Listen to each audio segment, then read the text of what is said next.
it happens the way that it usually does. He's got a lineup of people that he has to pick. It's that time where, there's new recruits coming in, there's people coming in. You got to pick the ones that are going to work for you. The ones, they don't have a choice in the matter. They're going to work for somebody. It doesn't really care, or they don't get any say in this, so they're going somewhere. And you get to pick who it is. And he finally is looking out the lineup to see who he's going to have working for him this time. And as he's looking through the lineup one by one by one by one, he's looking around and he sees them all. And he sees one. One catches his eye. He's like, I think I'm going to take that one right there. You, what's your name? What's your name? Slave. His name's Joseph. He's coming to work for me. He's coming to work for me. See, this is Potiphar. This is the guy who's in charge of the army. He's in charge. He's the chief of police. And it says in Genesis chapter 39, where we're going to be today, we're in this brand new series called Detours and Delays. Thankfully, we are all done with why this family. And we get to set up the entire rest of Genesis. For the entire rest of this series, all we're going to be doing is going through the life of Joe, the life of Joseph, because that's what happens for the last 12 chapters, 39 through 50, is all about the life of Joseph and all of these things that happen in Joe's life. And so we titled this series Detours and Delays because, man, if that doesn't sum up what happens to Joseph and the family, Jacob's family, then I don't know what does. These are detours and delays that Joseph has to go through in order to become the man that he's going to become. And he has to go through these detours and delays in order to become who he is. God has a purpose behind every single moment that happens in Joseph's life over the next 12 chapters. And I think there's going to be a lot of encouragement for you, for me, for us as a church, as we navigate through this time of detours and delays. I mean, honestly, how many detours and delays have you felt in your life? How many detours and delays have, just over the last couple of years, how many detours and delays have you seen? How many of these have you had to? How many times have plans had to change for you? How do you respond to that when these plans change, when things go against what we were hoping they were going to go? Like, how many times do we shift the plans that we've made? We've got to take a left now because we can't go right.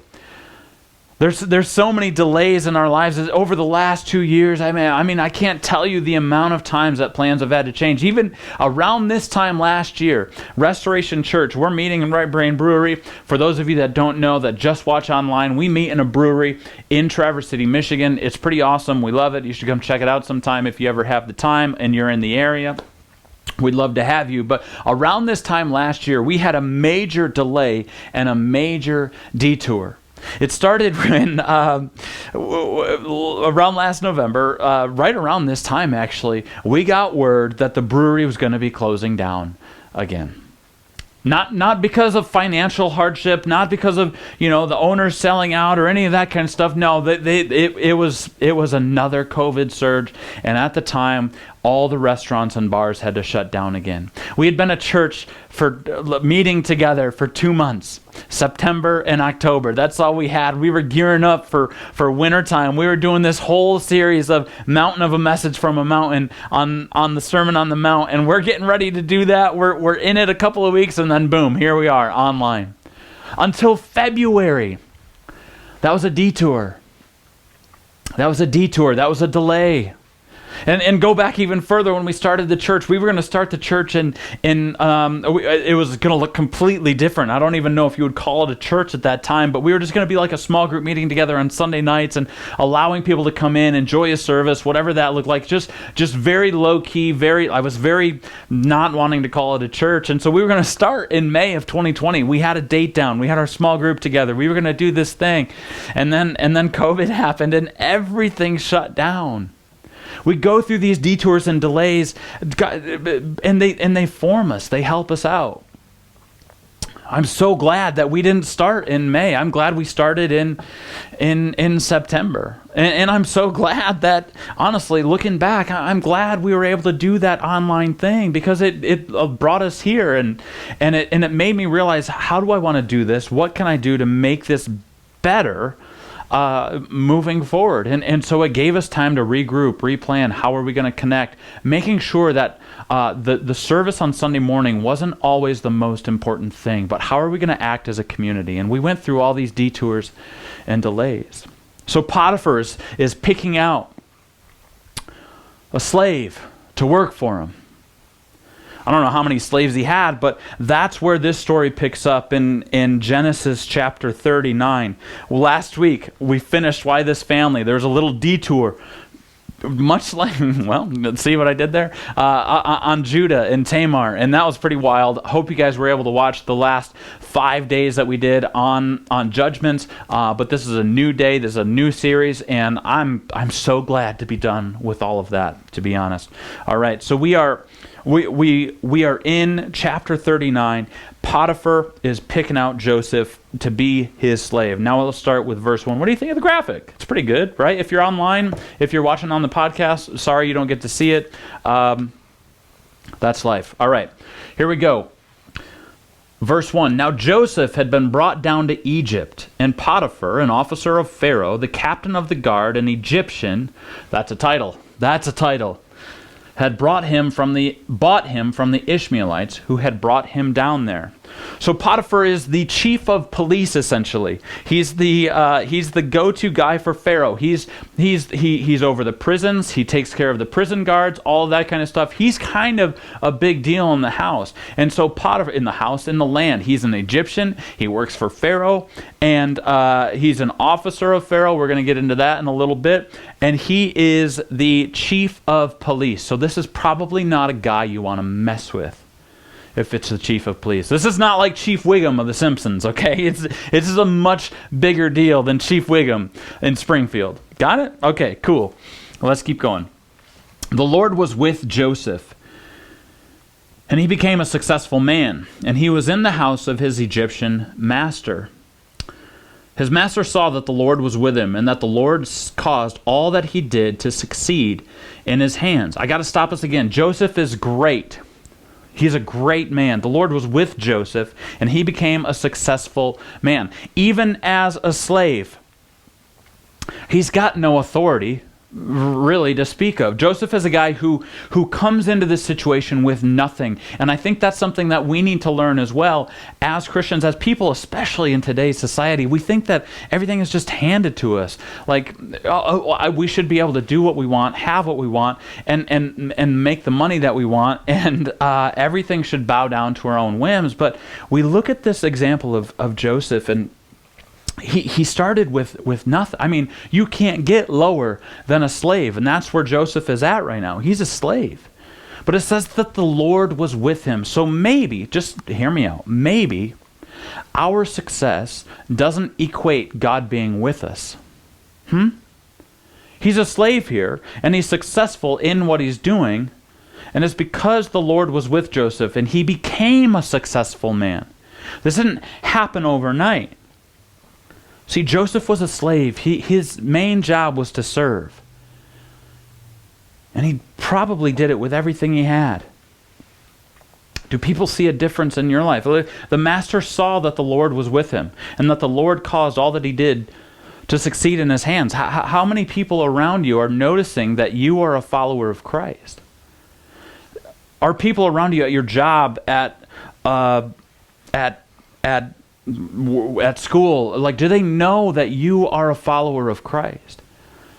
It doesn't matter what your position is in work. It doesn't matter how high up the corporate ladder you get. You serve God and God alone, and you work for Him and Him alone. There's something in this that Potiphar is looking at Joseph, and he sees something different. There's an Egyptian, and he's like, there's something different about this Joseph guy. The Lord is with him. This God of Israel, this God of Abraham is with, now he didn't call him the God of Abraham, but just says that the Lord was with Joseph, and his master saw that the Lord was with him. Our title, our job title doesn't equate our faith. The two don't go hand in hand.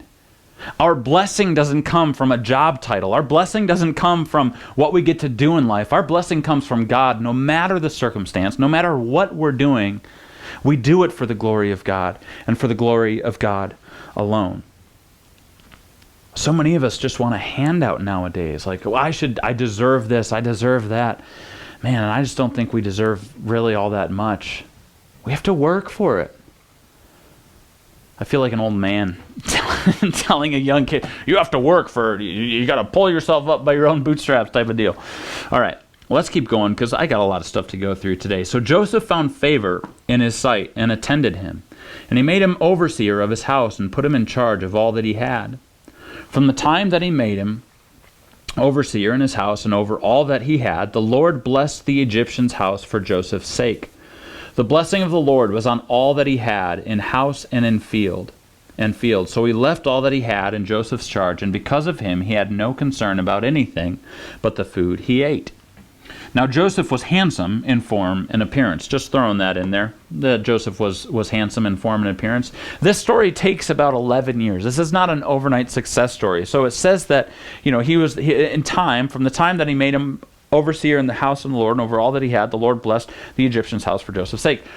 This happened in about an 11-year span. This was not an overnight success story where it's just Joseph woke up one day, he was a slave, got sold to Potiphar, and the next day Potiphar's like, take everything that I own. Like, you're in charge of all of it. Don't take it, because then I'm going to have to kill you, but you're over everything. I give you charge over everything. That's not how it happened. There's a lot behind the scenes that are going on here. Like I said, this takes place, these first 6 verses or so take place in about 11 years. You think about it. Joseph had never spent any time in Egypt, but he was a hard worker to get where he was. He had to learn a different language. He had to learn different customs, different cultures, different business ways. He was at a severe disadvantage. And some of us get to this disadvantage in life and we're like, well, I guess I'm never going to do that. I guess I'm never going to do this. And we just refuse to move forward. We just become complacent. And I just think we lose out on a lot of what God has for us just because we don't want to do the work. I don't know where we got this idea that following Jesus means we don't have to do any work. I mean, there's plenty of work to be done. Just in the church even, like outside the church, in our own lives, like we take our hands off the wheel, right? Thank you, Carrie Underwood. We let Jesus take the wheel. We do that. We let Jesus take the wheel. Again, thank you, Carrie. And let him lead. But that doesn't mean we don't have work to do.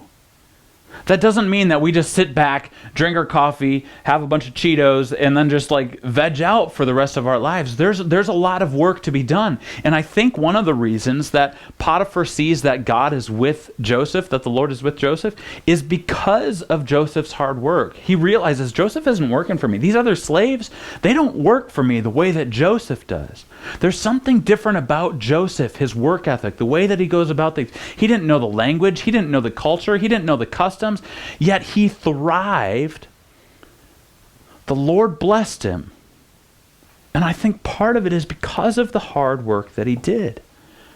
I always laugh at the Grammys when it's the best new artist of the year. I remember one year, I think it was like 2008, the band Fun won Best New Artist. And the joke was like they said it from stage, like they had been a band something like 11, 12 years. And so it was like, yeah, sure, I guess we're the best new artist, but we've been doing this for a decade now. Like it just doesn't happen overnight. It starts playing super tiny, crappy shows, and you're bringing in your own gear and stuff, and you don't just wake up one morning an overnight success story. It happens over time. But we get this idea that I need to be the CEO, I need to be in charge of people, I need to have people over, like under me, I need to do this, I need to do that, I need to make sure that I'm number one. It's like that, I don't find that in the Bible at all. In fact, Jesus said that we should serve those around us. For those that want to be first in the kingdom must be last. If you want to be first, you're last. You ain't first, you're last, right? That's what Ricky Bobby, thank you. But Jesus says if you want to be first, you have to serve. You have to be last. to be considered great in the kingdom. Joseph is considered great probably because of the way he serves.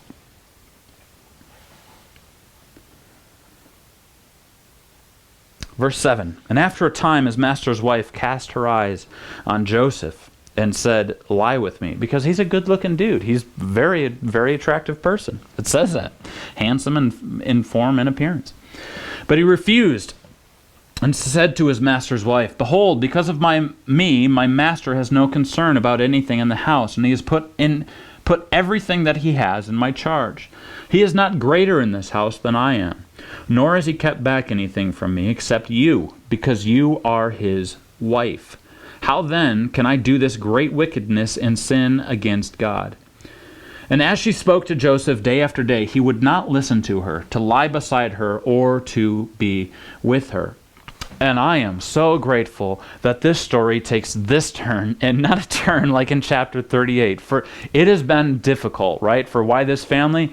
Oh man, that was so frustrating to see this family fail time after time after time. And now we finally see one of the sons of Jacob, Joseph, turning away from temptation. Now we finally have something that we can look at and say, this is how we should deal with something, right? For the last, I don't know, however many weeks, we've just been like, don't do this, don't look at them like this, don't do this, don't do this. Aren't we glad we see flawed people in the Bible? Like, we've gotten enough of those. But here's, Joseph does some really great stuff here, and I think there's some application for us on how to deal with temptation, what to do with temptation. We can find this in the story itself on what to do with temptation. Number one is don't flirt with sin. Notice Joseph doesn't even invite it into the realm of his brain. He says, it says that she wanted to lie with Joseph. She said, ask him to lie with me. And he says, and it says, but he refused and said to his master's wife. So like just initially he refused. He doesn't entertain the idea. It's not even near his mind. He's like, I'm not even going to come close to this. Don't even flirt with sin. And for us with temptation, sometimes it's like, oh, maybe I will. I don't know. Maybe I'll just open the door just a little bit to see what can come in. Maybe just a little peek.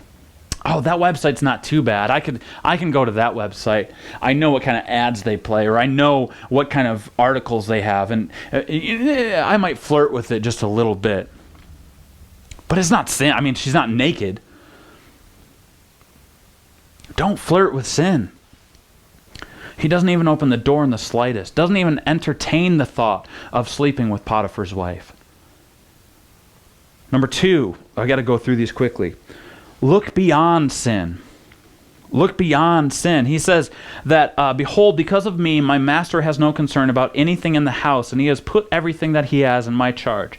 He is not greater in this house than I am, nor has he kept back anything from me except you, because you are his wife. How then can I do this great wickedness and sin against God? So he's saying, I've got to think about the bigger picture around me. Listen, your husband has put me in charge of everything. He's given me access to everything except one thing, and that's you. And there's a reason he hasn't. It's because you are his wife. Now, if Joseph just wanted to think about only the temptation in front of him, only the woman, in some sort of state of undress, I'm sure, like, he could just look at that, not look beyond the sin, and he could have easily fallen into that trap. But for us, if we're looking through this lens of temptation, when we look at temptation, we are going to be tempted, especially for men in this case. Like, this is prevalent all over the place, not necessarily with an affair or anything, but if it's porn, if it's sexual addiction, whatever that is, I know it's super prevalent in the church, probably for most men that are listening or that are going to be in the room on Sunday, it can be an issue. And so this is really important for us to figure out. Look beyond the sin. What's going to happen next? Another way to say it is roll the tape out. So okay, so you're going to do that. How is that going to impact your family? How is that going to impact your job? How is that going to impact your relationship with Christ? How is that going to impact your testimony? Sometimes we get blinders on and just like, only this. I only want to look at this temptation in front of me, whatever it is, and we just we can't see outside of that. We can't see beyond that. We can't see 50 feet in front of it. We can only see what's right in front of us. And if Joseph is only looking at this woman and he doesn't think about his job, he doesn't think about his master, he doesn't think about God, it's easy for him to fall into that trap. But he keeps his wits about him. And he looks around and he says, no, because I've got a master, I've got a job, and I'm supposed to be doing my job right now, and you're not my job. So we got to look beyond sin. Lastly, we got to call sin, sin. We can't get cute with our sin and be like, oh, it's just a little, just a little indulgence over here or something over here. It's just nothing that's going to hurt anyone. It's just my little pet project. It's like Tommy Boy when he's talking about the little pet, like he just wants and then with the sail, and then he blows it. Right? I don't know why I just thought about that. It's just his little pet. It's just the sin. It's just something I keep in my pocket just to keep me safe, just to, to make me feel better. But Joseph here says, how then can I do this great wickedness and sin against God? How can I do this great wickedness? He calls it as it is. He doesn't sugarcoat anything. He's like, no, this would be wickedness and it would be sin against God. He understands who he's sinning against, and he understands that it is sin. Sometimes we give it a pass. I'm like, oh, it's not that bad. We can do that. I mean, most people in society are doing that, right? Nah, don't worry about it. Like, you're good. I'll speak to the guys again. Like, we have to call sin, especially sexually. I was just listening to a podcast from, it was a Christian organization. They were interviewing a secular person on sex and gender and all this stuff. And they were asking her all these questions, and it blew my mind. They didn't agree with it, so just hear me out here. But she was like, invite pornography into your marriage, into your relationships. And I'm like, are you kidding me? Like, we're just going to, yeah, sure, let it in. Whatever. A little bit of lust never hurt anybody. It might spice things up. Guys, it's sinful. It's wrong. And when we call it anything other than sin, we give it a pass. I think we can look at the example of Joseph here. He calls it a great wickedness against God, and he looks at the bigger picture here, that there's more involved than just me and my own flesh and what I want. And he doesn't even entertain the thought.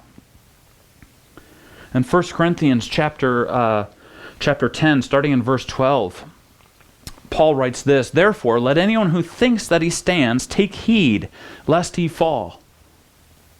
No temptation has overtaken you that is not common to man. God is faithful, and he will not let you be tempted beyond your ability. But with the temptation, he will also provide the way of escape, that you may be able to endure it. Therefore, my beloved, flee from idolatry." We have to flee from it. We have to get out of the way. We have to deal with temptation. Know that God hasn't given us any temptation more than what we can handle. Not anything more than we can bear. That's different. Any temptation more than, and he gives us a way out. He will also provide a way of escape. And too many times we just look at the sin and we want to make an excuse for it. We don't want to escape, but we need to escape. For the sake of our marriages, for the sake of our children, for the sake of some of us, for the sake of our jobs, for the sake of our relationship with Christ and our testimony to those around us, we need to flee from temptation. So let's see what little Joey does. We're back in verse 11. "But one day, when he went into the house to do his work, and none of the men of the house was there in the house, she caught him by his garment, saying, 'Lie with me.' But he left his garment in her hand and fled and got out of the house." Joseph is a very righteous man. No doubt the woman is again in a state of undress, wanting him and him alone. And he's a higher up, Potiphar, in the land here, so he's probably got a very attractive wife. And Joseph is still saying, no, I'm not going to do that. He flees. He gets out of the house. He fled and got out of the house is what it says. Just like in 1 Corinthians 10, verse 14, it says, therefore, my beloved, flee from idolatry, flee from temptation. Get out of that scenario. So at the very least, a way to deal with temptation, what to do with temptation for the last thing, I don't have it on the screen because I just thought of this, is just run. Get out. Don't entertain it. Don't flirt with it. Think beyond it. Call it what it is and then leave. Don't just sit with it any longer. This is incredibly contrasted from what Lot did. If you remember back in an earlier chapter in Genesis, Lot was the nephew of Abraham, and Lot decided they had to split ways because they had too much cattle, so Lot settled near Sodom, it says. He went close to Sodom. Now, Sodom represents sin in this story, and so Lot was near sin. He wasn't sinning. He wasn't. There's a little bit of temptation there to sin, but he didn't sin. And so Lot is like, I'm just going to live here for a little bit. I'm just going to camp near it. It's got a lot of things that I like. And then when we see it later on, he's moved into the city. And not only has he moved into the city, when it comes time for Sodom and Gomorrah, that whole chapter with everything, going up in salt and flames, Lot is now on the governing board of the town. He's at the city gate. He lets people in and out. Like, he's involved. Like, we don't just get to just linger around our sin. We don't get to linger around temptation. When temptation comes, we flee from it. We get out of there. Because of the nature of this story, men, if you're dealing with pornography or sexual addiction of some kind, don't go near the temptation. Put up parameters. Talk to us. We can help you find accountability, whatever that looks like. And by all means, don't put yourself in a position where it's easy to be tempted and it's easy to go through with the temptation. Just don't. Just flee from it. What happens next? And as soon as she saw that he had left his garment in her hand and had fled out of the house, she called to the men of her household and said to them, see, he has brought among us a Hebrew to laugh at us. He came in to me to lie with me. And I cried out with a loud voice. And as soon as he heard that I lifted up my voice and cried out, he left his garment beside me and fled and got out of the house. Then she laid up his garment by her until his master came home. And she told him the same story, saying, the Hebrew servant whom you have brought among us came in to me to laugh at me. But as soon as I lifted up my voice and cried, he left his garment beside me and fled out of the house. So she twists the story and says, hey, this guy tried to have sex with me and I didn't want it to happen, so I screamed and now I have his garment. She twists it. She's mad at him because he wouldn't sleep with her.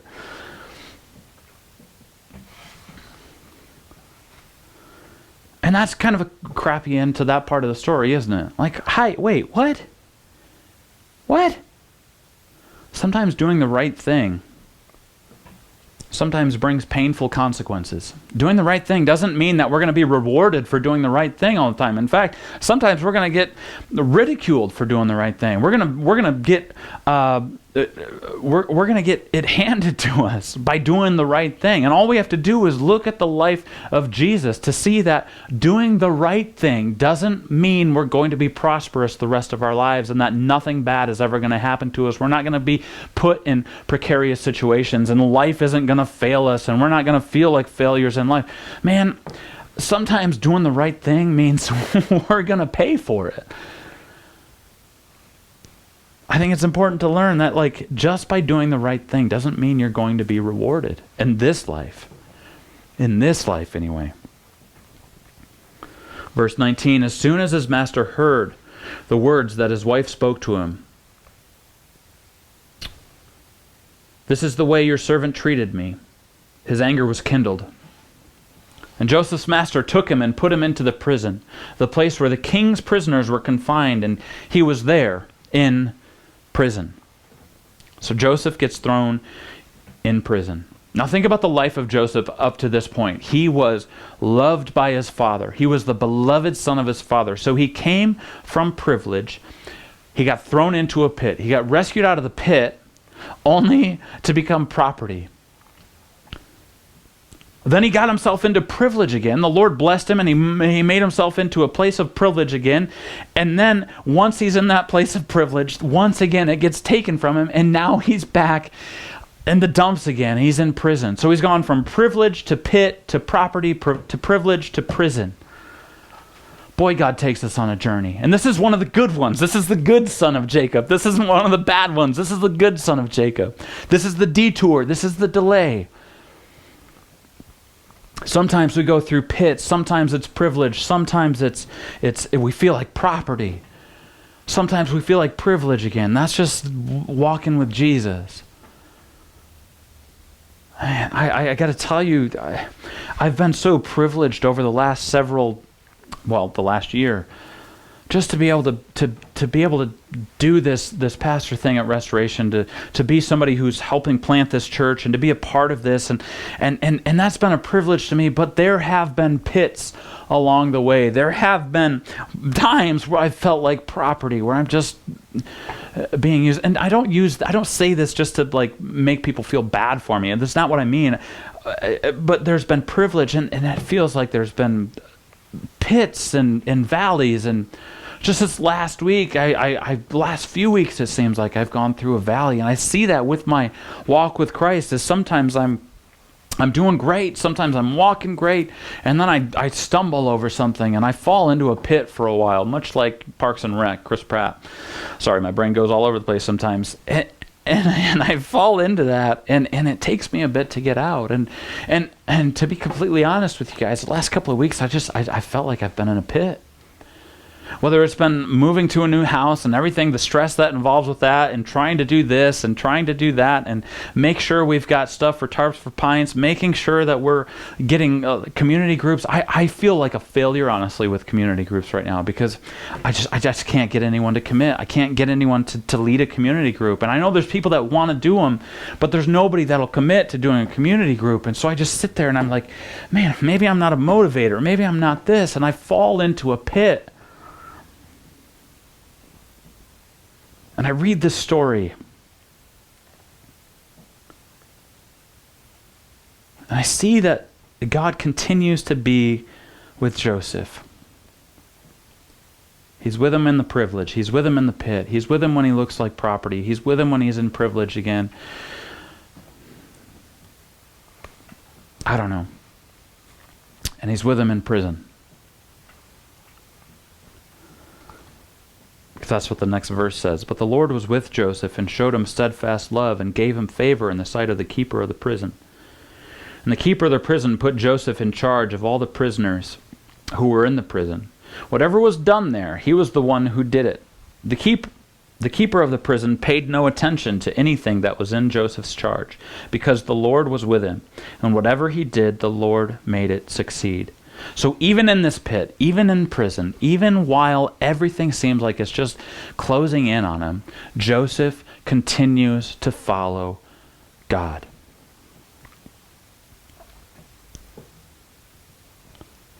And I think that's the big lesson for us. Joseph is continuing to follow God and what God has for him. It doesn't matter what he has, the privilege that he has, whether he's sold into slavery, whether he's got a coat of many colors, whether his family unit is intact and loving and whatever, or whether he's accused of something he never did and now is in prison for something that he never did. His steadfast faithfulness never wavers, and God's faithfulness to Joseph never wavers. It's like, man, there's something we can learn about this guy Joseph. And I've got one point outside of the temptation one point, and it's this: remain in Jesus, not the world. Remain in Jesus, not the world. And that's hard to do sometimes, isn't it? To remain in Jesus, because life throws stuff at us. Life throws a lot of things at us. It seems like around every corner, it seems like we could be going this way, that way. Like it just, oh man, I feel like a failure right now. I feel like I'm such a loser. And we can get attached to so many different things and lose our attachment to Jesus. It says that we can only serve one master. We can only be attached to one thing. Is it going to be Jesus, or is it going to be the stuff in life? Now, I'm not saying that we can't go through life with stuff. We can, but don't get attached to it. I think the key for Joseph here is he didn't get attached to that coat that he was wearing, that his brothers tore. He didn't get attached to the family unit. He was in the pit. He didn't get attached to being in Potiphar's house and all of the stuff that he had. His attachment was to God and God alone. And I think God is pleading with us just to attach to Jesus.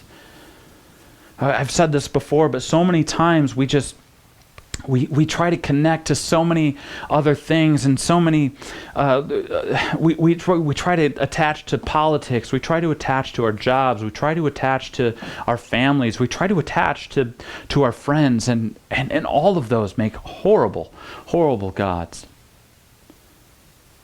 And we wind up figuring out, man, why am I so unhappy? Why don't I have any joy in my life? Why am I not experiencing peace in my life? Why is my marriage broken? Why do I feel like I'm exhausted at the end of every single day?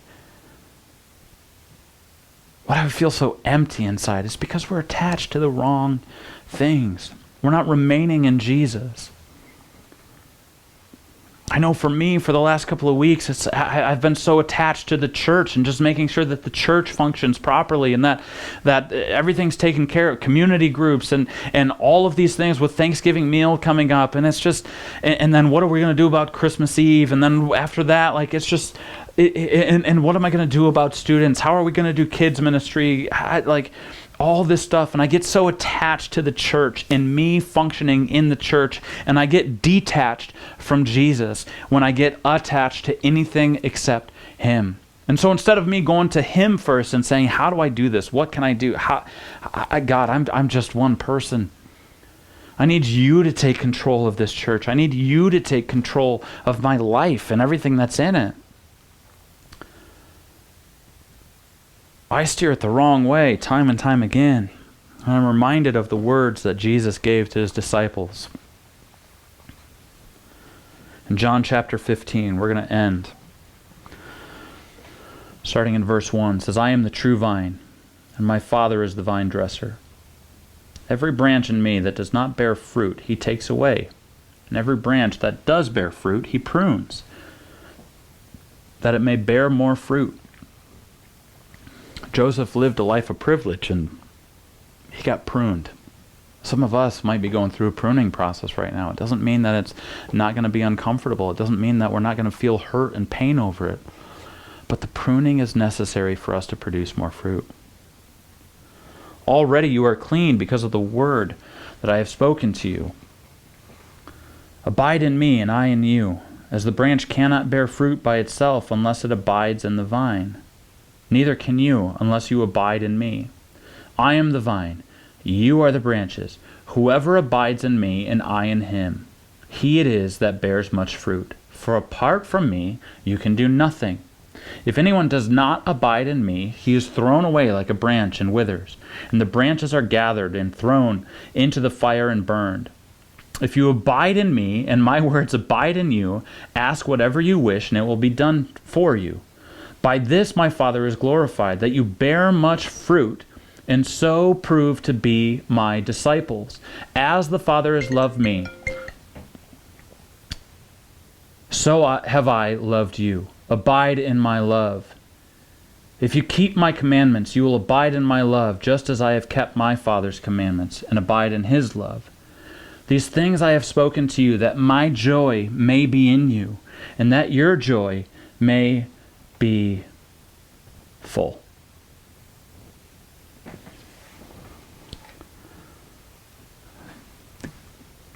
Feel like you're not joyful. Feel like you're missing out on life, that things aren't going the way that you want them to. Jesus says to abide in him over and over and over and over again. Like, abide in me, remain in me, remain in me, remain in me. Whatever's going on in your life, whatever things are happening to you right now, remain in me. Whether you get thrown into prison, whether there's allegations against you that are completely false, remain in me. Whether you get thrown into a pit by your own brothers, remain in me. Whether your coat of many colors gets torn, your status of privilege gets thrown away, remain in me. Whether COVID hits hard, either in home, in your community, in your town, in the world, remain in me. Whether your politician got voted in or didn't get voted in, remain in me. Whether you feel like you're being persecuted for your faith, remain in me. Whether somebody was mean to you on Facebook and social media, remain in me. Whether somebody said something mean to, or like an opinion that you don't agree with, remain in me. Whatever circumstance, whatever we do in life, remain in Jesus, because it's Jesus that's going to set us free, not the stuff that we have. Your car breaks down, remain in Jesus. Are you getting the point here?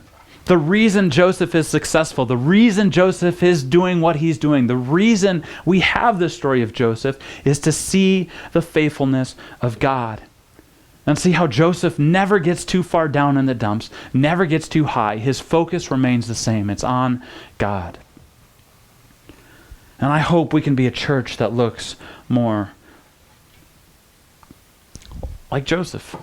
Father, I pray that we would be a church that remains in you. God, that we would throw away whatever it is that's tripping us up from you. God, that we would flee from temptation and remain in you. God, thank you for your love and for your mercy. It's in your name, the name of Jesus, that we pray. Amen.